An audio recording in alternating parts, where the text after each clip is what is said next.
Hello बच्चों। हमारी हिंदी की पाठ्य पुस्तक गंगा का पहला पाठ दो बैलों की कथा। लेखक हैं प्रेमचंद जी। मुख्य पात्र झुरी, हीरा, मोती, गोई, भैरों की लड़की। चलिए देखते हैं कहानी को संक्षिप्त में। झुरी के घर में बैलों के साथ कैसा व्यवहार होता था। झुरी के हीरा और मोती दो परछाई जाति के बैल थे। देखने में सुंदर, काम में चौकस, ढील में ऊंचे। दोनों एक दूसरे से प्रेम करते थे और मूक भाषा में विचार विनिमय करते थे। दिन भर काम करने के बाद जब दोनों शाम के समय बैठते थे एक दूसरे के पास, तो चाट चूट कर अपनी थकान मिटा लिया करते। दोनों एक दूसरे के गहरे दोस्त थे और दोस्ती में ही कभी वो एक दूसरे से सींग मिला लिया करते, कभी एक दूसरे के साथ आत्मीयता के भाव से, हंसी मजाक के भाव से एक दूसरे के साथ मस्ती करते थे।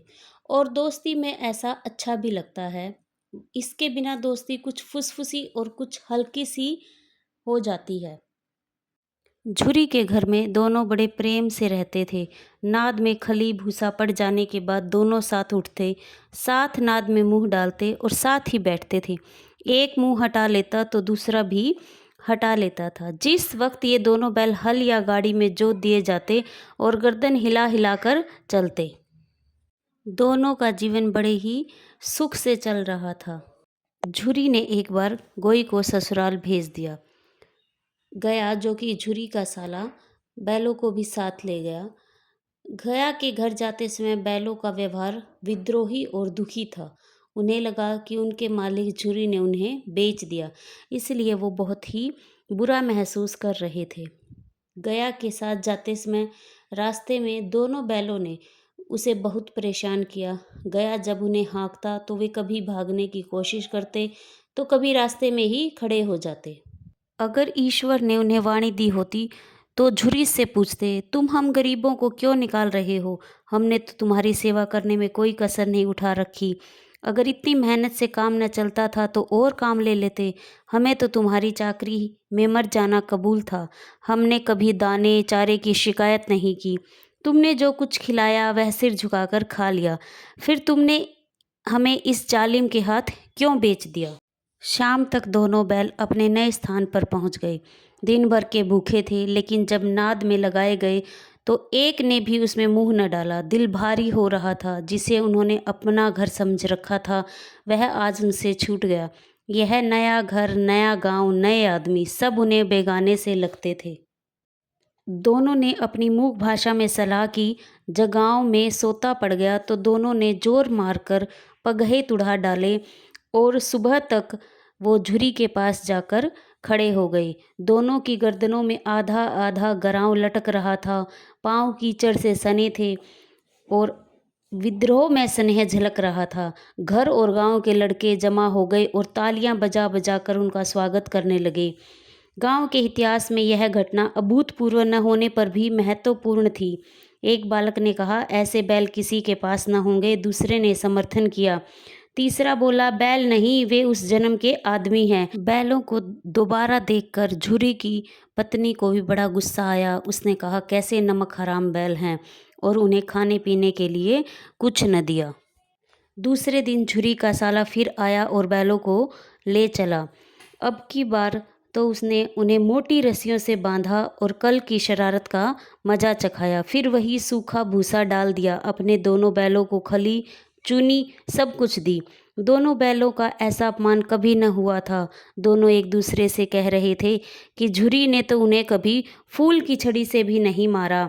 दूसरे दिन गया ने बैलों को हल में जोता, पर इन दोनों ने जैसे पाँव न उठाने की कसम खा ली थी। इस पर गया ने उन्हें बहुत मारा और पीटा।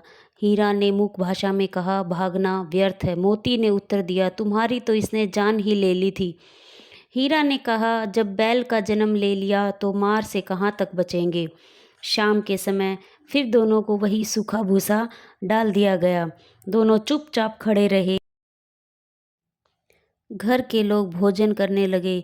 उस वक्त एक छोटी सी लड़की 2 रोटियां लिए निकली और दोनों के मुंह में देकर चली गई।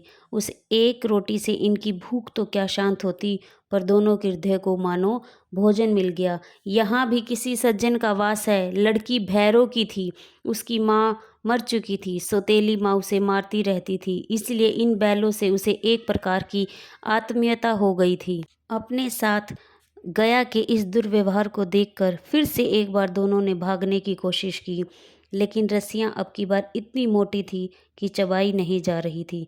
तभी इसी लड़की ने आकर उन दोनों की रस्सियों को खोल दिया और उन्हें भागने का मौका दिया। हीरा ने कहा, चले तो, लेकिन इस अनाथ पर आफत आएगी, सब इसी पर संदेह करेंगे। सहसा बालिका चिल्लाई, दोनों फूफा वाले बैल भागे जा रहे हैं। गया के घर में अच्छा व्यवहार न होने के कारण दोनों बैल फिर से एक बार वहां से भाग जाते हैं। भागते भागते रास्ते में उन्हें एक मटर का खेत दिखाई देता है, जहां पर दोनों पहले अपना पेट भरते हैं। तभी वहां पर उन्हें एक सांड दिखाई देता है, जो उनकी तरफ ही आ रहा था।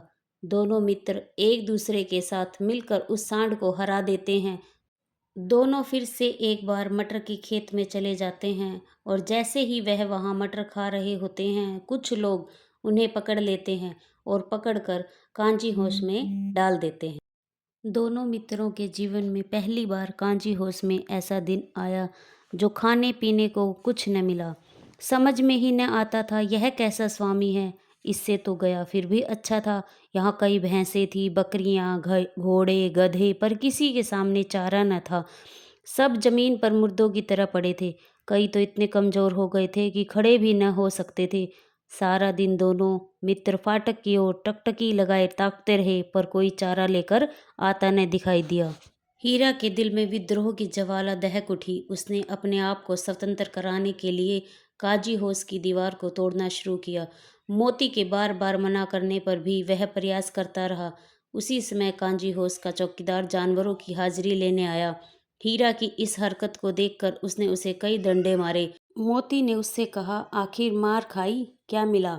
हीरा ने कहा, कोई परवाह नहीं।